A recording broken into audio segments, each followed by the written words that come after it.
يا مساء الجمال على أحلى متابعين في الدنيا. هنعمل مع بعض النهاردة بسكوت بدقيق الحبة الكاملة.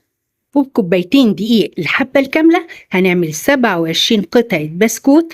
طعمه حلو جدا مشبع جدا. وأنا داليا، لو أول مرة تشوفيني اشتركي في قناتي، لايك وشير لو عجبك الفيديو.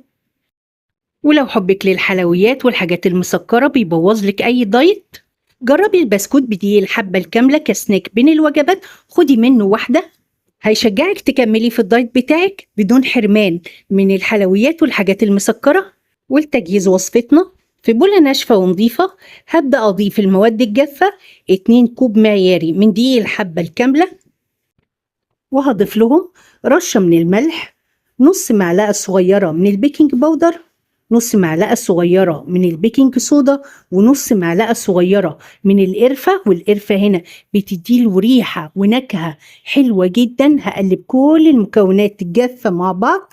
هركن المكونات الجافة على جنب. وفي بولة تانية هنزل بربع كوباية من الزبدة البلدي، ممكن تستبدليها بزيت جوز الهند. وللتحلية هنزل بربع كوباية من العسل الأبيض، ممكن تستبدليه بسكر ستيفيا للدايت. هنعمهم كويس بالمضرب الكهربائي من 2 ل3 دقايق. هضيف لهم بيضة في درجة حرارة الغرفة. هضيف كيس فانيليا وارجع اضرب المكونات مع بعضها مرة تانية بالمضرب الكهربائي حوالي 2 دقايق عشان كل المكونات تمتزج مع بعض كويس. هشيل المضرب الكهربائي كده، دوره انتهى. هبدأ أضيف المواد الجافة بالتدريج. هضيف أول كمية من المواد الجافة، هقلب في اتجاه واحد بالراحة خالص لحد ما الدقيق يختفي. هنزل بشوية كمان من المواد الجافة وأقلب. العجينة نشفت مني، هنزل عليها بحليب دافي، وهحط الحليب في نفس الكوباية اللي عايرت فيها الزبدة عشان لو في بقايا زبدة تسيح من سخونية اللبن.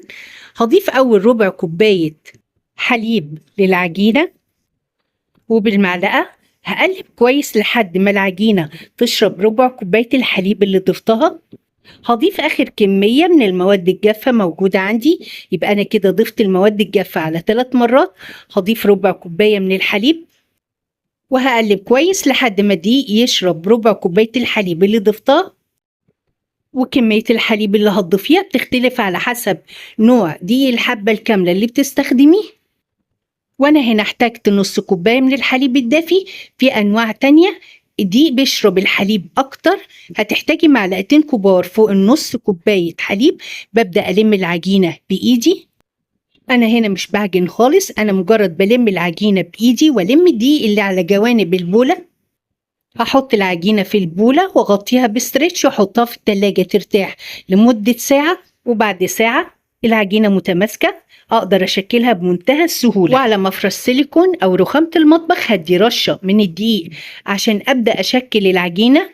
هفتح كيس بلاستيك وأحطه تحت العجينة وأدي رشة من الدقيق، وأحط العجينة وأغطيها كمان بكيس بلاستيك مفتوح، وابدأ اني افرد العجينة واضغط عليها من النص لبره عشان تديني سمك واحد للعجينة كلها. فردت العجينة كلها بسمك واحد، هنقلها على صينية فرن عليها مفرش خبز أو ورق زبدة، أو الصينية نفسها مدهونة بمادة دهنية ومتبطرة بدقيق. أي حاجة أيا كانت الطريقة اللي هتبطني بيها الصينية، المهم تكوني متأكدة إن البسكوت ما يلزقش فيها. وتقدري تشكلي العجينة بالطريقة اللي انت تحبيها، ممكن تعمليها دواير، ممكن تستخدمي القطاعات دي بتدي شكل حلو جدا. وهنا أنا اخترت أقطع على شكل وردة، بتديني نتيجة حلوة جدا.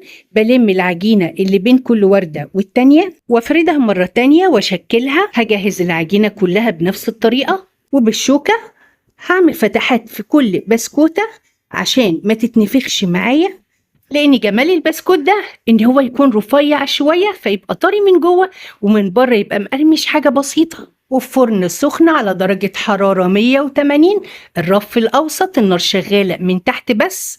وهكون مسخنة الفرن قبل ما ادخل صاج البسكوت.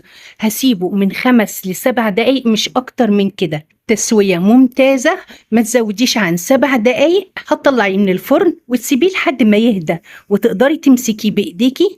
هتطلعيه على شبكة تهوية وتسيبيه لحد ما يبرد خالص، وتقدري تاكليه ساده بدون اي اضافات. طعمه لذيذ جدا، طري من جوه، مقرمش، حاجه بسيطه من بره، سكره مظبوط بالملي. ولو حابه انك تدلعيه شويه ويبقى طعمه حلو حلو قوي، ويبقى الدايت والنظام الغذائي بتاعك من غير ما تحسي ان انت محرومه من السكريات اللي انت بتحبيها، في حمام مائي او في الميكروويف هتسيحي 80 جرام من الشوكولاته الدارك او شوكولاته دايت، وتنزلي بوش البسكوتية تغمسيها في الشوكولاتة وتعملي لها خطوط كده من الشوكولاتة البيضة، يعني شوية دلع، مفيش أحلى من كده. طريقة تجهيزه سهلة جدا وبسيطة، ما بياخدش منك وقت في الفرن خالص.